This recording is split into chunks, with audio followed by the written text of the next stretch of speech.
대표님, 쿠팡에 파는 똑같은 제품을 그대로 들고 오셔서 자사몰에서 한번 대박 내신 적 있다고 하셨는데 몇 개 정도 파셨죠? 그거 한 10,000개 정도 팔았습니다. 다양하게 테스트는 해봤던 것 같아요. 그러니까 테스트 자사몰을 따로 두고 도매국 제품들 중에서 나 이런 카테고리 한번 테스트 해볼까 해서 하는데 근데 그건 뭐 브랜딩인가요? 브랜딩 아니죠. 공산품. 아, 자사몰로 그렇게도 팔려요?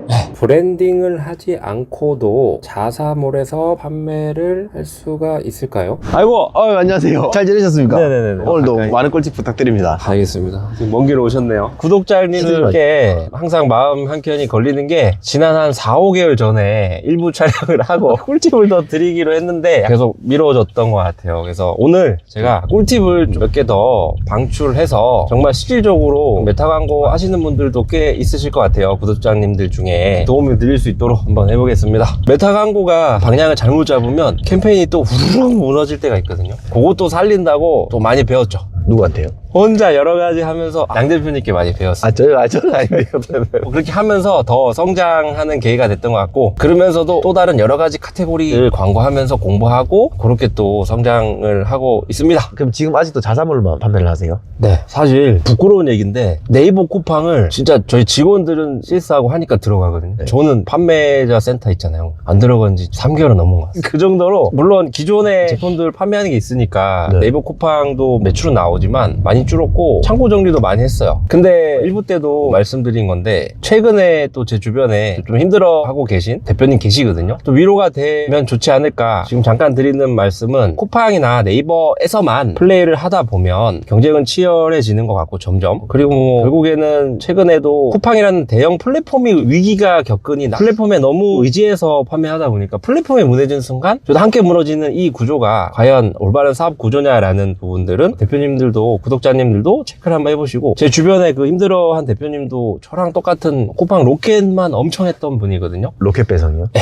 그분도 제가 최근에 자사몰 좀 말씀드리고 지금 막 구조 변하고 있는데 아직도 힘듭니다. 그분은 저보다 창고가 더 컸거든요. 그거 고정비 줄인다고 지금 되게 힘들어하고 있어요. 그러니까 제가 생각하는 건 유통 전략과 브랜딩 전략이 있는데 너무 유통 전략으로만 가서는 안 된다. 유통 전략과 브랜드 전략이 달라요? 유통 전략은 아무래도 가격 싸움을 하게 되고 경쟁 구도에서 이겨야 되는 전략이다 보니 그 플랫폼 공부하기 시작하죠. 그게 진짜 실질적인 마케팅이 아닌데 과거에 저는 그게 마케팅 공부인 줄 알았어요. 플랫폼을 겁내 공부했던 것 같아요. 근데 플랫폼은 영원하지 않죠. 플랫폼도 계속 변하기 때문에 걔네 상해 노출 로직이 바뀔수록 저는 또 공부해야 되고, 그게 진정한 마케팅 공부 본질은 아니거든요. 요즘에 대표님 스터디 모임도 되게 많으시잖아요. 그쪽 분들도 다 온라인 판매를 하시는 분들인가요? 네, 지난 1년간 스터디 모임에서 좀 많은 변화가 있었는데, 원래는 저희가 건기식 하면서 만난 그 전에 알던 분들도 계셨지만 아젠다 주제는 건기식이었었어요. 근데 건기식 시장이 아시는 분도 아시지만 되게 치열하고 자본을 통해서 플레이를 잘 해야 되거든요. 해보니까. 건기식 말씀이시죠? 네. 그래서 건기식을 이제 너무 쉽게 들어가기보다는 건기식 시장은 분명히 매력적이란 말이죠. 이유는 일단 부피가 작고 재구매가 엄청 크기 때문에 초반에 조금만 고객들 확보를 하면 재구매가 엄청 세요. 부피도 되게 작고. 다만 이제 건기식을 플레이를 단순히 아까 말씀드렸던 유통 전략처럼 그냥 네이버 쿠팡에서만 판매해야지 라고 한다면 되게 치열한 시장인 것 같습니다. 그래서 결국에는 공부가 들어가야 되고 진하게 나만의 제품을 만들어서 메타 같은 자사몰에서 브랜딩을 위한 플레이를 한다면 괜찮은 시장이 될 수도 있을 것 같아요. 그럼 건기식 다시 하실 건가요? 자본을 좀 모으고 네. 저는 결국엔 건기식 한 번 더 하려고 제 브랜드 아직 안 죽였어요. 그때 되게 그래도 열심히 만들었거든요. 그때. 네. 그래서 그 브랜드에 대해서 애증이 있기 때문에 나중에 한번 다시 자본금을 모으면 한 번 더 하고 싶습니다. 로켓은 그래도 제 생각에는 한번 뭐 억대로 정점을 찍으셨잖아요. 네. 지금 왜 안 하시죠? 로켓을 제가 초기 때 선점을 잘해서 운이 좋게 들어갔는데, 그때는 로켓에 카테고리에 제품들이 많지 않았기 때문에 저 이 제품 있어요, 이 제품 있어요 하고 로켓에 올리면 거기 매니저를 BM이라고 하는데 BM님들이 각 카테고리마다 있는데 이 제품 자기네 카테고리 없으니까 다 받아줬어요. 흔히 얘기하는 초록불이 딱 떠가지고 초록불 뜨면 그 다음에는 디벨롭해서 입점하면 되거든요. 근데 그런 시스템이었죠. 경쟁이 치열하지 않았으니까. 사실 내부를 잘 들여다보면 인기 없는 제품들만 남았거든요. 요즘에 로켓에서 제품들을 보여주시면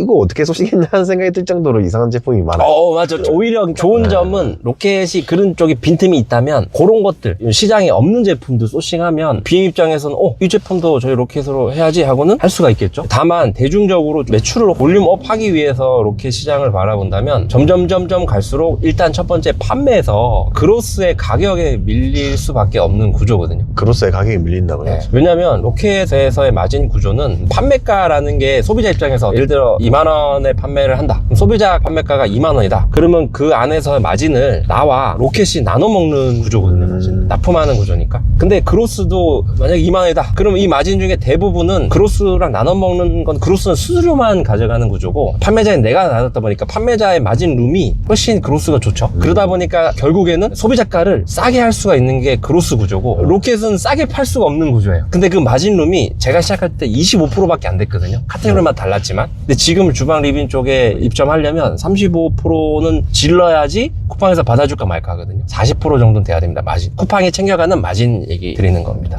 대표님. 네네. 계속 뺑뺑 도시죠. 저희 어디 가나요? 지금. 커피숍 가서 못다한 얘기 나누고 꿀팁 방출. 제가 낭 대표님 꿀팁까지 해보겠습니다. 여러분 구독자 여러분 기대하십시오. 방향을 좀 잘 잡아야 될 것 같아요. 기존에 했던 네이버 입점해서 팔면 되지, 쿠팡 그로스 하면 되지, 쉽게 어떤 제품 떼와서 플랫폼에 넣고 판매를 하면 되지라고 생각을 하는 건 이제는 제가 생각했을 때는 물론 거기서도 정답이 있을 수 있지만 레드오션이라 생각하거든요. 경쟁 피하기 전략을 잘 가야 될 것 같습니다. 제가 왜 네이버 쿠팡을 아까 3개월도 안 들어갔다 3개월 동안 하는 이유가 있지 않을까요? 저는 자사몰에서 하는 이유가 분명히 있거든요. 경쟁자가 네이버 쿠팡보다는 확실히 적기 때문에 아무래도 자사몰에서 나만의 어떤 전략을 잘 펼치면 승부를 볼 수 있을 것 같습니다. 오, 여기 이쁘네. 대표님, 쿠팡에 파는 똑같은 제품을 그대로 들고 오셔서 자사몰에서 한번 대박 내신 적 있다고 하셨는데 몇 개 정도 파셨죠? 그거 한 10,000개 정도 팔았습니다. 10,000개요? 얼마 만에요? 2달? 2달 만에 15,000개. 10,000개 좀 넘었던 것 같아요. 근데 그게 이제 시즌성이라서 작년 여름에 팔았죠. 자사몰에서 메타를 연습한다고 하시다 보니까 잘 팔리신 거죠?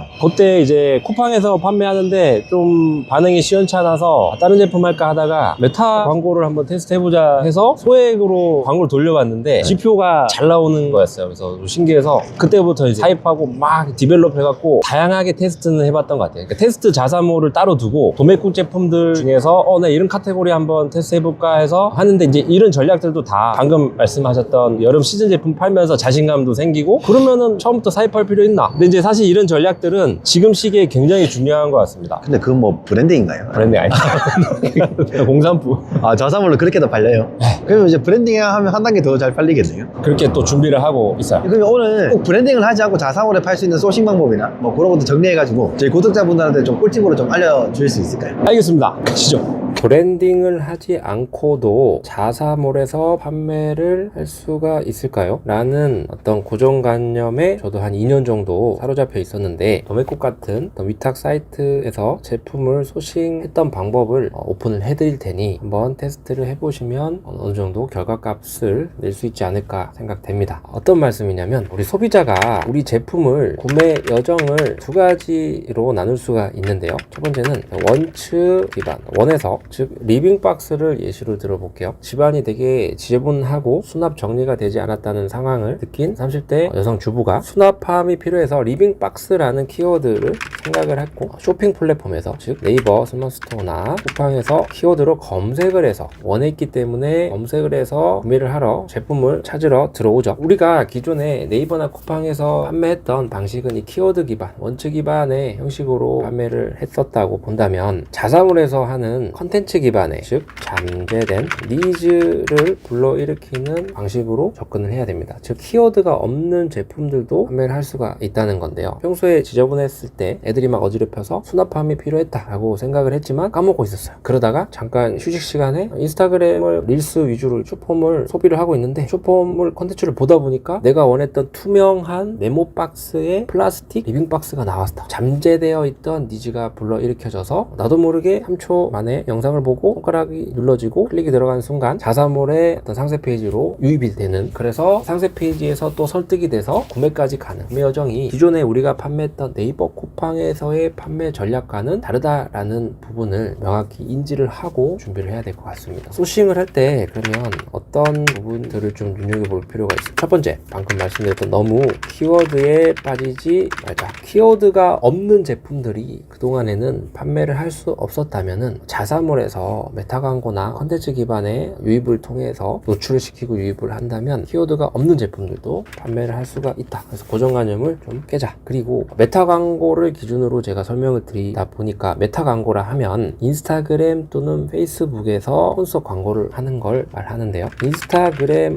하는 소비자의 어떤 관점에서 그리고 그 소비자의 어떤 행동 패턴을 생각을 하고 소싱을 한다면 팔리는 소싱 제품을 찾을 수 있을 것 같아요. 좀 더 설명을 좀 들어보면 우리가 쇼포에서 1초, 2초, 길어도 3초 안에 눈에 띄지 않으면 그냥 쑥쑥 넘어가거든요. 즉 3초 안에 인스타그램을 하는 유저가 어떤 제품이구나 라는 거를 직관적으로 표현할 수 있는 제품이라면 좀 쉽게 팔릴 확률이 높다고 생각을 합니다. 그리고 네 번째는 아무래도 좀 더 쉽게 팔릴 수 있다라고 하면 판매가가 3만에서 5만원 정도 아니면 2만원의 어떤 저가녀 제품들 위주겠죠. 보통은 저가녀 상품이라고 하는데 구매를 하기 위해서 좀 더 정보를 취득해야만 하는 고가녀의 그런 제품들이 아닌 쉽게 충동적으로도 빠르게 살 수 있는 저가녀 상품들, 충동 구매형 상품들의 경우에는 브랜딩을 단단하게 해놓고 자사몰에서 메타 광고 플레이를 하지 않더라도 흔히 얘기하는 공산품도 판매가 가능합니다. 다섯 번째, 제품 하나를 팔았을 때의 마진이 적어도 15,000원 이상은 나올 수 있도록 원가와 판매가를 세팅을 하는 게 좀 핵심인 것 같아요. 그 말은 우리가 결과당 비용을 코스트 퍼 액션이라고 하는데요. CPA, 이 메타 광고를 나중에 해보시면 손익 CPA가 되는 선까지는 광고를 증액하는 어떤 매출 곱하기 전략을 펼칠 수 있거든요. 이때 그 CPA, 결과당 비용이 대략 한 10,000원대 전후로 카테고리마다 다르지만 광고를 하면 나올 수가 있다는 거죠. 우리가 하나 팔았을 때 마진이 적어도 15,000원 이상 정도는 돼야만 이 광고 룸이 생기기 때문에 메타 광고 플레이를 할 수가 있습니다. 다만 카테고리마다 다르기 때문에 여기서 중요한 거는 곧바로 사입을 하고 사입한 제품을 브랜딩을 해서 메타 광고를 하는 전략이 아닙니다. 요즘에는 소비자들의 어떤 주머니 사정도 넉넉지 못하고 최근에 경기가 많이 둔화되어 있기 때문에 지금 예전 2, 3년 전 방법처럼 시장조사 빡세게 하고 거기서 어떤 제품을 바로 사입을 해서 브랜딩하고 마케팅을 한다라는 전략은 되게 위험한 전략입니다. 저도 이렇게 했다가 한번 되게 힘든 경험을 했기 때문에 이 영상을 보고 계신 구독자님들께서는 한번 잘 생각을 해보시고 자 그럼 어떻게 해야 하느냐. 먼저 간단한 테스트 할 제품을 메타 광고 같은 광고 채널의 테스트 결과값을 잘 피드백해서 저 같은 경우는 메타 광고에서의 어떤 CPC나 CPM 같은 지표값들 그리고 CTR 클릭률 전환율들을 보면서 메타 광고에서는 CPM이 경쟁 강도로 표현을 할 수가 있는데요. 경쟁자들이 많구나, CPM이 높구나. 건기식 같은 카테고리는 CPM이 4, 5만원 정도 나오죠. 전환율 같은 기본 지표들을 보면서 이 제품 또는 이 카테고리는 메타 광고에서 한번 할만하네 라는 테스트 값을 얻은 이후에 사입을 하는 게 요즘에는 더 안정적인 방법인 것 같습니다. 그리고 우리가 광고를 하는 모든 광고주들의 광고 소재를 한 곳에서 다 볼 수가 있도록 메타 광고에서는 오픈을 해주고 있는데요. 광고 소재를 소싱할 때도 벤치마킹을 할 수 있는 메타 광고 라이브러리를 참고하면 좋을 것 같아요. 구글에서 메타 광고 라이브러리를 검색해 보면 보이죠? 모든 광고로 바꾸고 예를 들면 리빙박스라고 검색을 해보겠습니다. 그러면 리빙박스로 광고를 하고 있는 광고주들의 광고 컨텐츠들이 사진 또는 영상으로 다 볼 수가 있기 때문에 어떤 벤치마킹 지표로서도 볼 수가 있고 이런 식으로 볼 수가 있죠. 자, 근데 여기서도 재밌는 부분이 밑으로 내려갈수록 여기 보시면 2025년 6월 23일 광고를 시작한 날짜인데 6월 23일 날 만든 광고를 지금까지 한 7개월째 돌리고 있다는 거는 이 광고가 다른 광고들보다 효율이 괜찮게 나오기 때문에 이 광고주는 7개월 동안 아직도 이 광고를 끄지 않고 돌리고 있다라는 거겠죠. 그러니까 이 광고에서 어느 정도 캐시카우화 됐다라는 얘기의 반증일 것 같아요. 그래서 이런 광고들을 벤치마킹을 해서 만들면 될 것 같고 두 번째는 리빙박스를 광고하는 경쟁업체가 몇 군데가 있는지를 한번 볼게요. 한 군데, 두 군데, 세 군데 똑같죠? 네 군데, 다섯, 여섯, 일곱, 여덟, 9군데밖에 없다라는 거죠. 경쟁이 또는 네이버에서 리빙박스를 검색을 했을 때 내가 같이 경쟁해야 될 상품수 몇십만 개가 나오지 않을까요? 메타 광고에서는 10개 미만이다. 제가 네이버 쿠팡을 하지 않고 자사몰 메타 광고로 매출을 볼륨업을 하고 있는 이유는 바로 이겁니다. 경쟁하기가 가능하기 때문이죠. 소싱에 대해서 좀 더 드리고 싶은 딥한 내용들이 있는데 어떤 시간의 제한도 있고 유튜브에서 다 다루기는 어려운 부분들도 있기 때문에 나중에 기회가 되면 다뤄드리면 좋을 것 같고, 자사몰 하면서 제가 또 중요하게 생각하는 게 있는데요. 플랜 두시. 그냥 아무런 어떤 계획이나 기획 없이 저희 5개월 전에 1부 때에 찍었던 영상에 나오는 건데, 우리가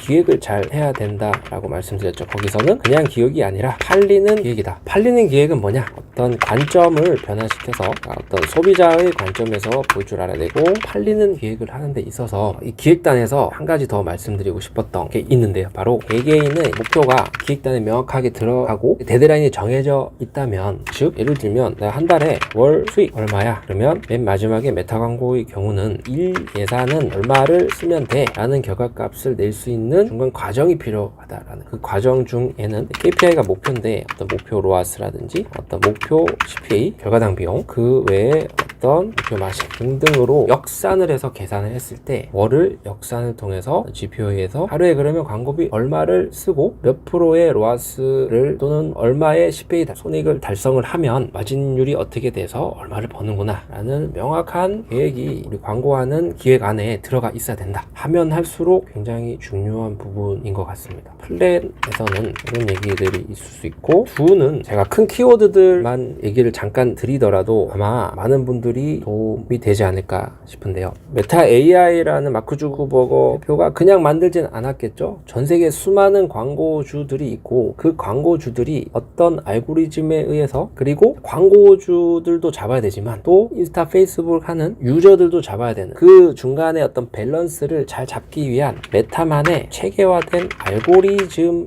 있다라는 거죠. 그래서 여기 플랫폼의 관점에서 우리가 메타에서 광고를 한다고 한다면 이 메타 기업의 알고리즘 체계를 이해를 하는 것부터가 시작이 될 것 같아요. 그리고 광고를 하다 보면 이 광고 계정을 잘 관리를 해야 된다. 광고 계정 관리의 중요성이 점점 생기는데, 그래서 어떤 것들이 딥한 내용들이 또 들어갈 것 같고, 그리고 나서 실질적으로 메타 광고를 세팅하는 방법들은 사실 유튜브에 찾아만 보고 검색해 보시면 요즘에 많은 어떤 유튜버 분들이 또는 마케터 분들이 메타 광고 세팅하는 최근 방법들을 컨텐츠를 만드셨더라고요. 다만 최근 점점 메타 AI가 추구하는 방향성이 뭐냐는 걸 명확하게 캐치를 하는 게 중요한 것 같아요. 구조에 있어서는 점점 단순화시켜 가고 있다. 예를 들면 어떤 상세 타겟팅을 하는 카테고리들이 변화돼서 작은 속 카테고리끼리 뭉쳐서 수동적으로 마케터 또는 우리 광고주가 직접적으로 손가락으로 어떤 곳을 타겟팅하는 역할을 줄어들게 만들고, 이 AI라는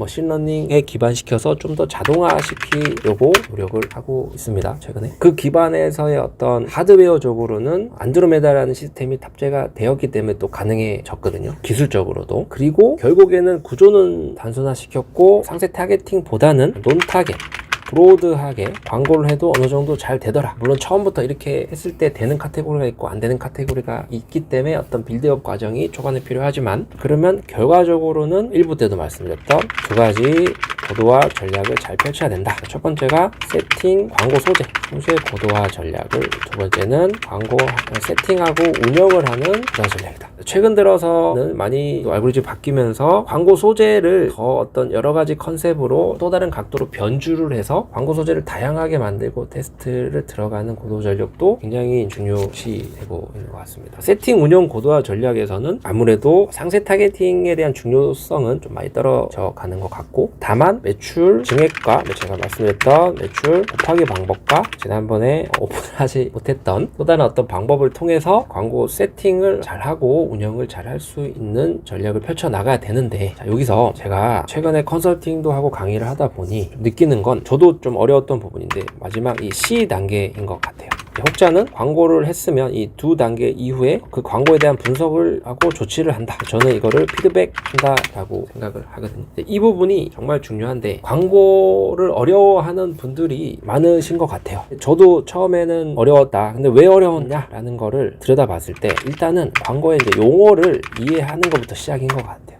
그리고 그 용어의 어떤 지표들을 나만의 지표를 만드는 얼맞춤을 설정을 좀 해줘야 될 것 같고, 그 지표를 보는 방법들도 나이대, 성별, 어떤 위치에서 노출되고 있는지, 그리고 히스토리 등등을 최근에 제가 이제 시간대별로 어떤 보고서를 보는 방법을 통해서 어떤 무언가 것들을 활용을 하고 있는데요. 이 부분에 대해서도 제가 나중에 이제 기회가 되면 또 이 부분도 따로 시간을 내서 낭만셀러 대표님, 구독자님들을 위해서 또 많이 풀어드릴 수 있도록 하겠습니다. 사실 제가 요즘 드는 생각은 너무 이런 광고에 푹 빠져서 공부 막 하고 파헤치다 보니까 성격이 너무 숫자 노름에 빠지는 제 모습을 발견을 했는데요. 여러분들은 그런 우를 범하지 마시고 상식적인 선에서 예를 들어 볼까요? CPM이 뭘까요? CPM은 천의 노출당 비용. 그러면 CPM이 낮아진다. 그러면은 상대적으로 남들보다 저렴하게 싸게 광고를 많이 노출시킬 수 있다. 우리가 마케팅의 퍼널은 노출, 유입, 전환이고, 노출은